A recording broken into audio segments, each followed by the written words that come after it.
Let's see how to use Google Magic Eraser tool on your iPhone.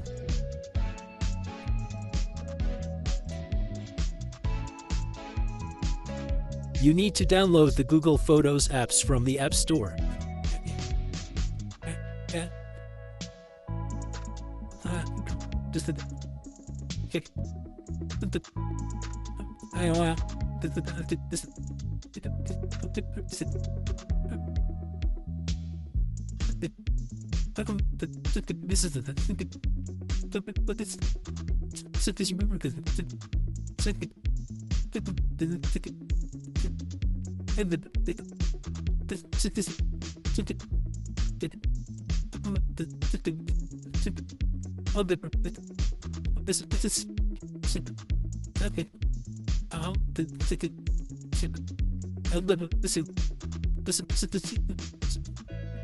This is not a free app.